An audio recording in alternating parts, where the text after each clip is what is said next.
విశాఖలో పట్టుబడ్డ భారీ డ్రగ్స్ తో ఆపరేషన్ గరుడ హాట్ టాపిక్ గా మారింది. 2022లో మొదలుపెట్టిన ఈ ఆపరేషన్ మత్తు పదార్థాల అక్రమ రవాణాకు చెక్ పెట్టడంలో కీలక పాత్ర పోషిస్తోంది. కొన్ని వేల కోట్ల విలువైన డ్రగ్స్ ను ఈ ఆపరేషన్ ద్వారా సీజ్ చేశారు అధికారులు. విశాఖ సాగర తీరంలో పట్టుబడ్డ 25,000 కేజీల డ్రగ్స్ వ్యవహారం సంచలనం సృష్టిస్తోంది. దీని విలువ వేల కోట్ల రూపాయలుంటుందని అంచనా. ఇంత పెద్ద మొత్తంలో డ్రగ్స్ లభించడంతో ఇప్పుడు ఆపరేషన్ గరుడ గురించిన చర్చ మొదలైంది. ఆపరేషన్ గరుడలో భాగంగానే ఈ డ్రగ్స్ గుట్టు రట్టయింది. దీంతో అసలు ఏంటి ఆపరేషన్ గరుడ, దీని లక్ష్యం ఏంటి అనే అంశాలు ఆసక్తి రేపుతున్నాయి. 2022 సెప్టెంబర్ నెలలో ఆపరేషన్ గరుడ మొదలైంది. ఎన్సీబీ, ఇంటర్పోల్ సహకారంతో సిబిఐ ఈ ఆపరేషన్ చేపట్టింది. అప్పట్లో దేశవ్యాప్తంగా 175 మంది డ్రగ్ పెడ్లర్స్ ను అదుపులోకి తీసుకున్నారు. భారీగా డ్రగ్స్ ను స్వాధీనం చేసుకున్నారు. మొత్తం 127 కేసుల్ని నమోదు చేశారు. 6,600 మంది అనుమానితుల్ని అదుపులోకి తీసుకుని విచారించారు. అప్పటి నుంచి ఆపరేషన్ గరుడ కొనసాగుతూ వచ్చింది. ప్రతి ఒక్క ఐవీఎఫ్ క్లినిక్ లో మేము మీకు ఈ డిస్కౌంట్ ఇస్తాము, ఆ డిస్కౌంట్ ఇస్తామంటారు. కానీ మేము బిడ్డని ఇస్తాం అని ఎందుకు చెప్పడం లేదు?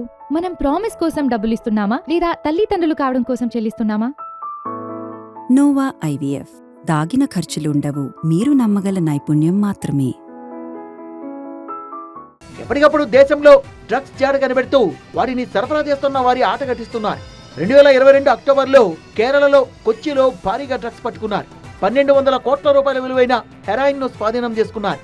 అదే నెలలో గుజరాత్ లో కచ్ తీరంలో పాకిస్తాన్ పడవలో 350 కోట్ల రూపాయలకు పైగా విలువ చేసే డ్రగ్స్ పట్టుబడ్డాయి. 2022 డిసెంబర్లో మళ్లీ గుజరాత్ లోనే పెద్ద ఎత్తున మాదక ద్రవ్యాల్ని సీజ్ చేశారు. వడోదర సమీపంలో ఫ్యాక్టరీలో 500 కోట్ల రూపాయల విలువ చేసే డ్రగ్స్ ను అధికారులు స్వాధీనం చేసుకున్నారు. అదే నెలలో తమిళనాడులో రామనాథపురంలో 160 కోట్ల రూపాయల విలువైన డ్రగ్స్ గుట్టును రట్టు చేశారు. గతేడాది మార్చిలో గుజరాత్ తీరానికి వచ్చిన ఇరాన్ పడవలో 425 కోట్ల రూపాయల విలువైన డ్రగ్స్ ను స్వాధీనం చేసుకుని 5 ఇరానియన్లను అరెస్ట్ చేశారు. గతేడాది మే నెలలో కేరళ తీరంలో ఏకంగా 15,000 కోట్ల విలువైన డ్రగ్స్ ను సీజ్ చేశారు.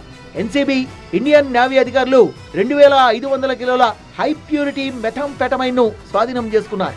పెద్ద నౌకలో 134 బస్తాల డ్రగ్స్ ను తరలిస్తున్నట్టుగా గుర్తించారు. ఏడాది జూన్ లో దేశవ్యాప్తంగా సోదాలు నిర్వహించిన ఎన్సీబీ భారీగా డ్రగ్స్ ను స్వాధీనం చేసుకుంది. 6 డ్రగ్ పెడ్లర్లను అరెస్ట్ చేశారు. 15,000 ఎల్సీడీ బ్లాక్లు పట్టుకున్నారు. ఇలా ఎప్పటికప్పుడు పెద్ద ఎత్తున దేశంలోకి చేరిన డ్రగ్స్ ను కనిపెట్టడంలో ఆపరేషన్ గరుడ కీలక పాత్ర పోషిస్తోంది. తాజాగా విశాఖ తీరంలో పెద్ద ఎత్తున డ్రగ్స్ బాగోతాన్ని బయటపెట్టింది.